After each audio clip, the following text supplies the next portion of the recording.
Hello everyone, welcome back to my channel. Today I'm going to be talking about, as quickly as possible, all the things that you need to know PCSing to Germany. I want this video to be from the moment you find out until you're leaving, and then I guess I can make another video about what happens afterwards. Also, I have a video up here that you can watch that explains our PCS and what happened and where we are and all that kind of stuff. So click this video if you want more information about the whole process and our experience, but this video I just want to spend going through step-by-step things you need to know, things you need to do to be able to PCS to Germany. So before I get started, don't forget to click that subscribe button down below. I make all kinds of different military-related, lifestyle, living overseas videos, so go ahead and click that subscribe button. Alright, so now before I give you all of my step-by-steps, I have all over here on my computer, I want to give a tiny bit of information. So I am married to my husband who's in the Army, and we don't have any kids or any pets. So if you are someone looking for more of that information, I can link some resources for you down below. Okay, so the first thing that you will need to do is obviously find out where you're gonna go. It definitely depends on where you're gonna go and like different information. So this may not be 100% your step-by-step, but it should at least help a little bit, or a lot, hopefully. So the first step is find out where you're going and get orders. Once you get orders, you can start everything else. But while you're waiting on orders, I would go ahead and get yourself a PCS binder. I just ordered this one on Amazon. I labeled it Varying PCS, and it has all different kinds of files, documents, information, everything we needed to be able to get here and get here smoothly. But I also bought this binder along with the dividers to put everything in and organize it that way. So first thing in my book to be organized is to buy a PCS binder. Then after that, you will hopefully get your orders in your hands. First thing I would do is, this is kind of like an extra step. It's kind of an obvious one, but I definitely wanted to put this out there. Start saving up money, because moving overseas is not necessarily cheap. The one thing that's different about overseas to in the States is that the Army will move your stuff, but prepare to pay for any extra fees that you would need to pay. Like if you have pets, you might have to pay extra fees. You definitely will have to pay extra fees.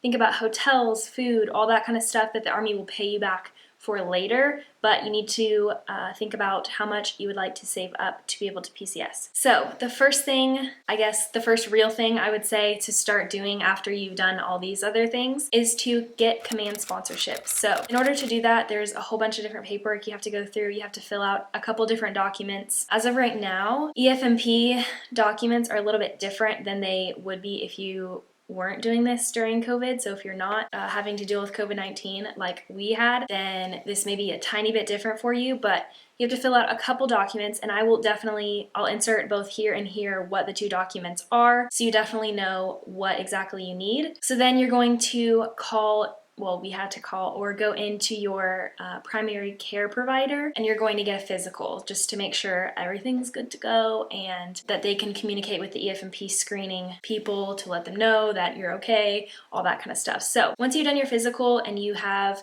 had your doctor send over paperwork to the EFMP screening people, you really kind of are hands off.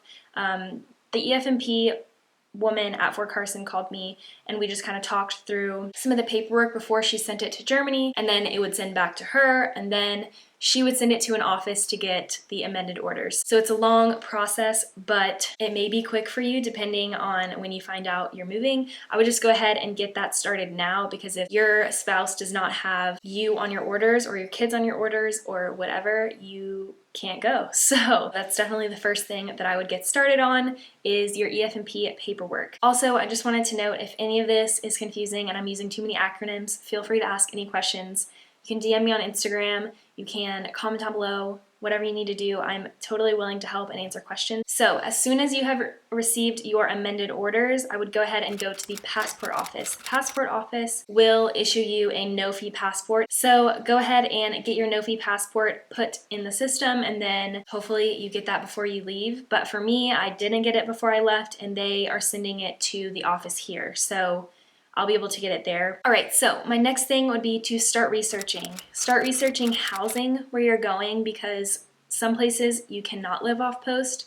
Where we are stationed, you may not live off post, so we are on post. If you're unsure what the deal is for housing, go ahead and join the spouses Facebook page. All you really have to do is type in where you're going, spouses page or whatever on Facebook, and you should be able to join that. Usually they have a couple questions that they'll ask you to be able to join that, but if you have orders, you're good to go to join it and ask as many questions as you please. Along with doing your research, go ahead and do your research on where you're going, what the culture is like, what kind of area is it like, is it a big city, is it a small town? Just look up the area, look up language, culture, currency, all that kind of stuff. Take note of that. Make sure you are doing what you can to start learning that language, at least learn a few things to start you off. I know that it's hard to learn a new language at a certain age because I feel you, but it has helped me so much to know at least a few things in the language to be able to get by. All right, so once you have all your paperwork, I would go ahead before you start scheduling stuff for like household goods to get picked up and all that kind of stuff.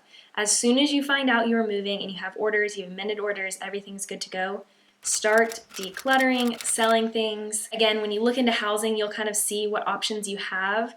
We definitely downsized because Europe's apartments are not the same as American. First of all, we were allowed to live off post, so we were allowed to pick how many bedrooms we had and what we were willing to pay. And from what I have seen and heard, on-post housing in the States is definitely bigger and they give you more to live on post than to live on post in Europe. So take that into consideration. If there are pieces of furniture that you feel will be too big to fit in some of the rooms, if you're interested in what ours looks like, I will link our empty apartment tour right here so that you can watch that. That kind of shows you what we were given as a two-person family with no kids and no pets. So our guest room furniture definitely does not fit, so we have it down in our storage right now, and then we'll just like put it somewhere if someone comes to stay with us, but we decided to not use that furniture. So keep that in mind whenever you're decluttering, selling, things like that. You definitely don't want to get here and be overwhelmed with the amount of stuff you have compared to space and storage. So in our situation, we were basically given 2 weeks notice to move. We scheduled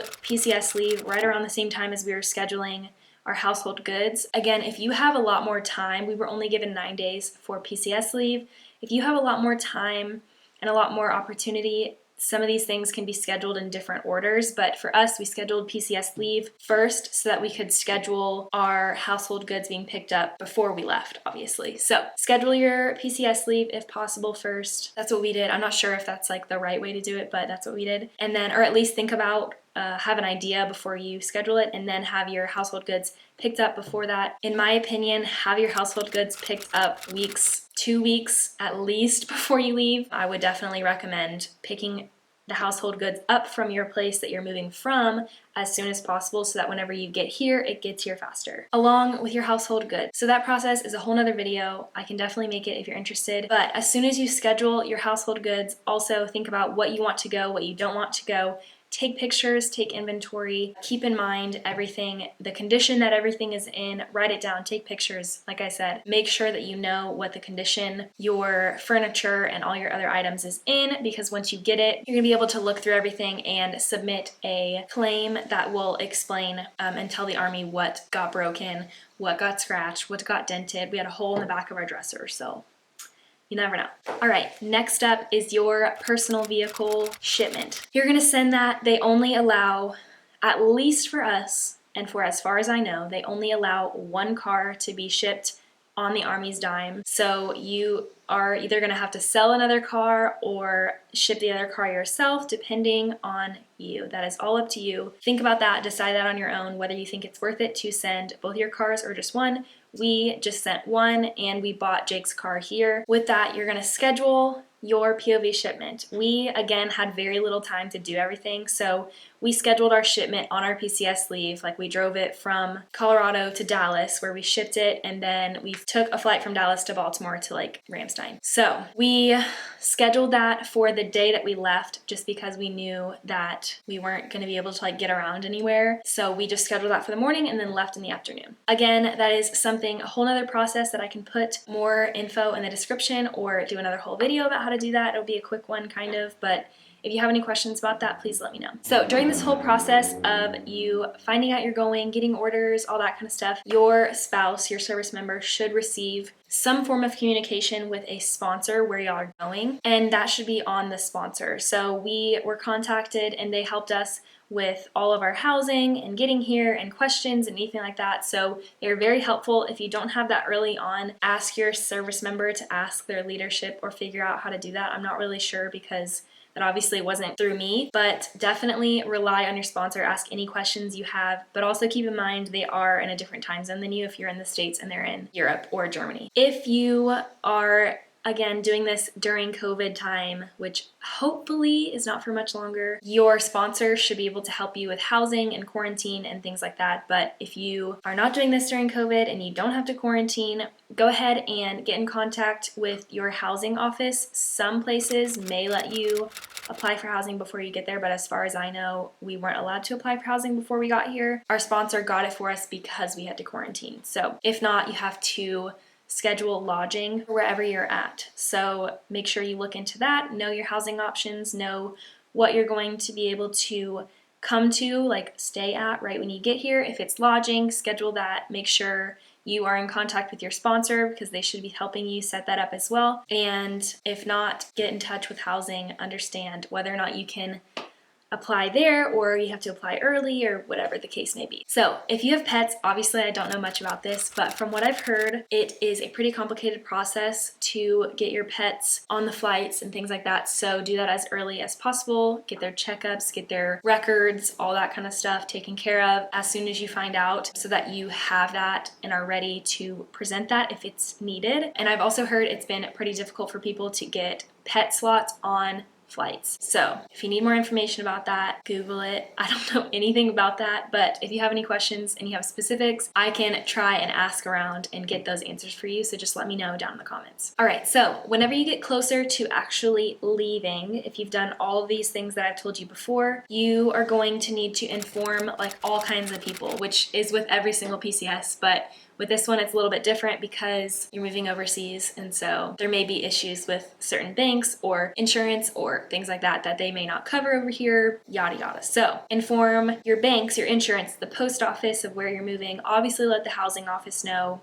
where you're currently stationed so that they know that you're moving. Let your apartment know depending on your leasing terms. So within our lease, we had to let them know 30 days in advance to not be charged for extra days of living in that apartment. So just take a look at your leasing agreement, let your housing office know, sell your house, do all that kind of stuff ASAP. But with banks and insurance and post office and things like that, you really don't have to tell them like the second you get your orders.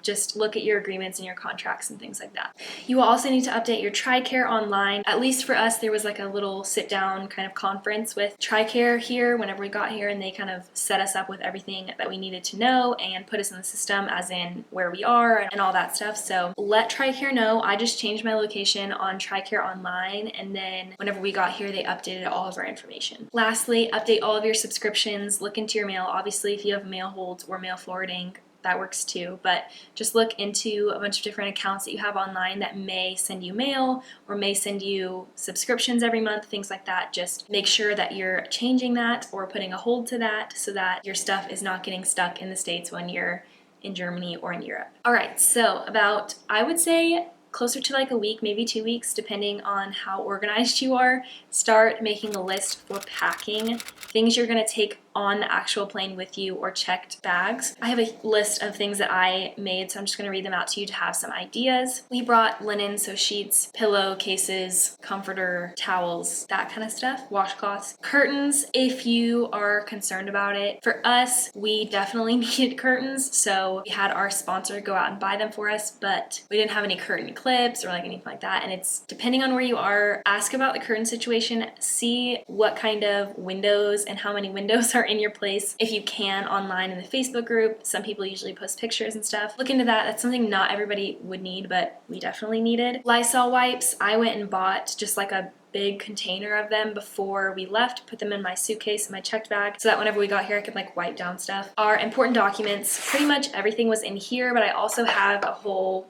thing for us that we have like every important document that I've ever needed, and I keep that in a whole separate thing. So I had everything I needed in here. So this was in my carry-on on the plane, and you need your important documents with you, especially paperwork for PCSing, your orders, your leave documents, all that kind of stuff, because they will ask you for that once you get here. It's important to note also, we were allowed 2 checked bags and 1 carry-on on the military flight. All right, so again, this is something that deals with quarantine. For us, an important thing was to make a list of everything that we needed our sponsor to go out and get for us. Our sponsor asked for a list, and I was like on the plane trying to figure it out because I was just like not prepared. So some of the things that we had them go get from the lending closet or get food for us or things like that. Food is obviously dependent on you and what you want, but water is a big one.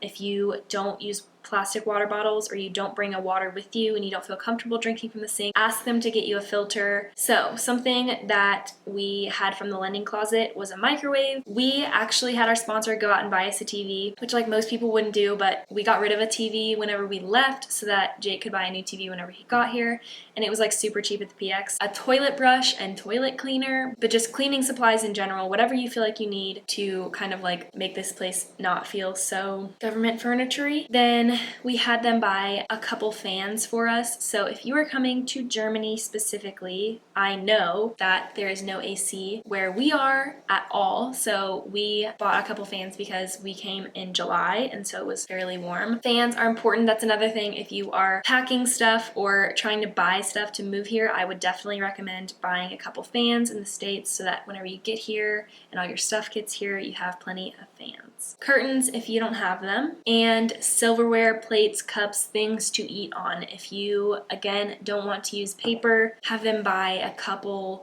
plates, like nicer plates that you can wash yourself, dish soap. That's important too. Things like that. There's tons of lists that people make all the time. So again, I will incorporate some of those resources down below, and hopefully this video helped you guys. Please, again, let me know if you have any questions, and don't forget to like this video and subscribe before you leave for more, and I will see you guys in my next video. Bye!